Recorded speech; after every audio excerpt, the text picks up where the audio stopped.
आज अपनी इस वीडियो में मैं आप सबके लिए सावन महीने की एक बहुत ही सुंदर कथा लेकर आई हूँ।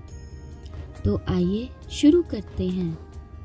एक समय की बात है, किसी गांव में एक बूढ़ी अम्मा अपनी बेटे के साथ रहती थी। माँ बेटे मेहनत करके अपना गुजारा करते थे। एक दिन बुढ़ी माई के मन में विचार आया कि उसका पुत्र अब विवाह योग्य हो चुका है, उसे अब बिना विलंब किए एक योग्य बहू ले आनी चाहिए। कुछ समय बाद बुढ़ी अम्मा ने अपने पुत्र का विवाह एक योग्य कन्या से कर दिया। उसकी बहू बहुत सुंदर, सुशील और संस्कारी थी।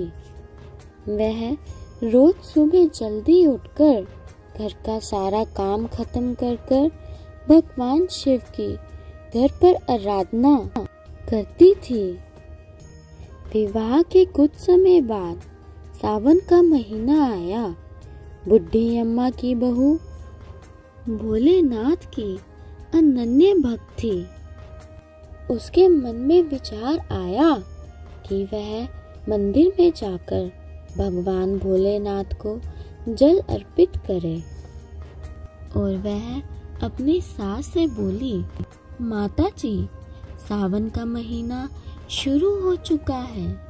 मैं शिव मंदिर जाकर पाठ पूजा करना चाहती हूँ। लेकिन बुढ़ी अम्मा ने उसे मना कर दिया और कहा, घर में ही पूजा कर लो, मंदिर जाने से समय बर्बाद होगा। इतने समय में तो घर का सारा काम हो जाएगा। अब बहू उदास हो गई और चुपचाप घर के कार्य करने लगी।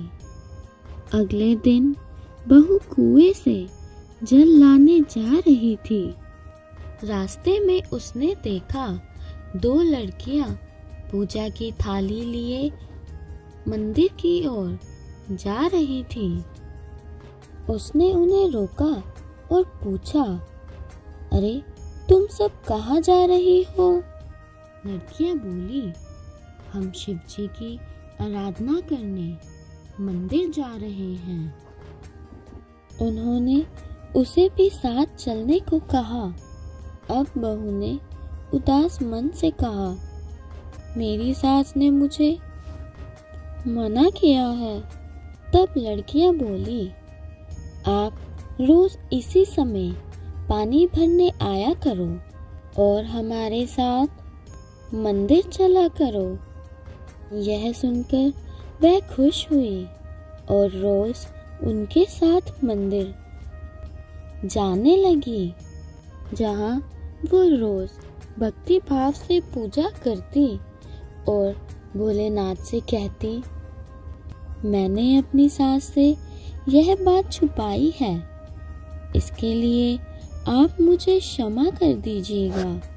देखते ही देखते पूरा सावन का महीना बीत गया और उसने सोचा, पूरा महीना मैंने इन लड़कियों की ही पूजा सामग्री से पूजा की है। ऐसा सोचकर उसने अपनी सोने की नथ शिवलिंग पर अर्पित कर दी और पूजा करके घर आ गई। अब नथ ना होने के कारण वह सास से नजरें चुराकर इधर उधर घर में घूमने लगी। ऐसे ही दोपहर हो गई। तभी अचानक सास की नजर उसकी नाक पर गई। सास ने पूछा, बहू, तुम्हारी नथ कहाँ है? तो वह बोली, माँ जी, मुझे नहीं पता, शायद कहीं गिर गई होगी। सास बोली, अच्छा, तो तुम यह बताओ, आज तुम कहाँ कहाँ गई थी? बहू बोली, माँ जी, मैं उपले थापने गई थी।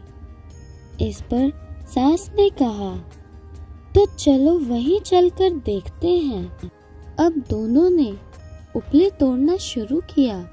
जैसे जैसे वह उपले तोड़ते, वैसे वैसे उनमें नथ निकलती रहती। अब सास ने बहू की तरफ देखा और पूछा, बहू, आखिर ये क्या माजरा है? तब बहू ने अपनी सास से क्षमा मांगते हुए सारी बात बता दी और कहा, माँ जी, यह भोलेनाथ का आशीर्वाद है।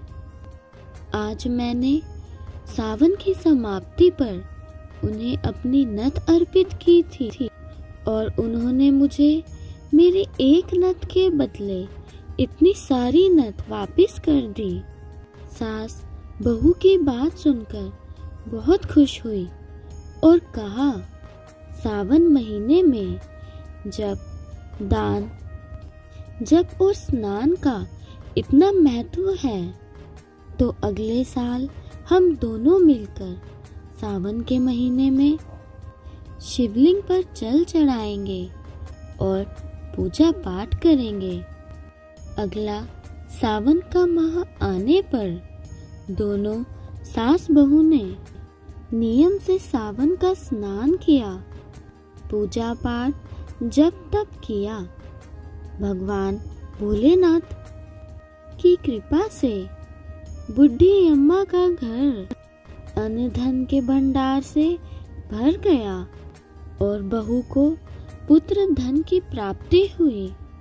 हे भोलेनाथ, जैसी कृपा उस बुढ़ी अम्मा और उसकी बहू पर करी, वैसी ही इस कहानी को कहते और सुनने वाले सब पर करना। जय भोलेनाथ।